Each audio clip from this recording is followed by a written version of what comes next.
నమస్తే, welcome to yoyo TV. CM Revanth Reddy police శాఖలో కీలక మార్పులకు శ్రీకారం చుట్టారు. ఇందులో భాగంగానే తెలంగాణ డీజీపీని మార్చారు. ఆంధ్రప్రదేశ్ క్యాడర్కు చెందిన జితేందర్ రెడ్డిని తెలంగాణ పోలీసు బాస్గా నియమిస్తూ ఉత్తర్వులు జారీ చేశారు. నిజానికి మంగళవారమే ఉత్తర్వులు రావాల్సి ఉన్నప్పటికీ సీఎం మహబూబ్ నగర్ పర్యటన కారణంగా వాయిదా పడినట్లు తెలుస్తోంది. ఈ ఉత్తర్వులు వెలువడిన తర్వాత తెలంగాణలో కాంగ్రెస్ పార్టీ అధికారంలోకి వచ్చిన తర్వాత ప్రభుత్వం నియమించిన తొలి డీజీపీ జితేందర్ కానున్నారు. ప్రస్తుతం జితేందర్ డీజీపీ హోదాలోనే హోంశాఖ ప్రిన్సిపల్ సెక్రటరీగా పనిచేస్తున్నారు.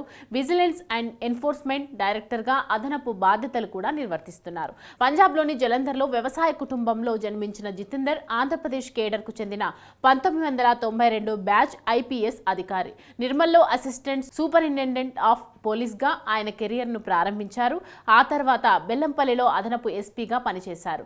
నక్సలైట్ల కార్యకలాపాలు ఎక్కువగా ఉన్న సమయంలో మహబూబ్ నగర్, గుంటూరు జిల్లాల ఎస్పీగా కీలక పాత్ర పోషించారు.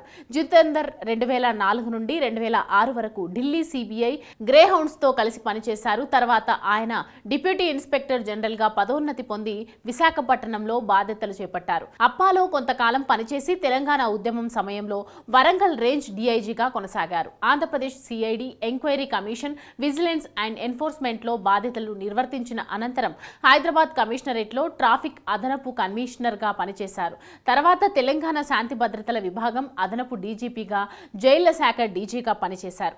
ప్రస్తుతం హోంశాఖ ముఖ్య కార్యదర్శిగా ఉన్న ఆయన 2025 సెప్టెంబర్లో పదవీ విరమణ చేయనున్నారు. ఇప్పుడు డీజీపీగా 14 నెలల పాటు కొనసాగనున్నారు. ప్రస్తుత డీజీపీ రవిగుప్తాను శాసనసభ ఎన్నికల ఫలితాలు వెలువడిన రోజు ఎన్నికల కమిషన్ నియమించింది. అప్పట్లో డీజీపీగా ఉన్న అంజనీ కుమార్ని క్రమశిక్షణ చర్య కింద సస్పెండ్ చేసిన తర్వాత రవిగుప్తాను ఎంపిక చేసింది. అప్పటి నుండి ఆయనే డీజీపీగా ఉన్నారు. తాజాగా జితేందర్ డీజీపీగా నియమితులయ్యారు. ఈ నేపథ్యంలోనే జితేందర్ సీఎం రేవంత్ రెడ్డిని మర్యాదపూర్వకంగా కలిశారు.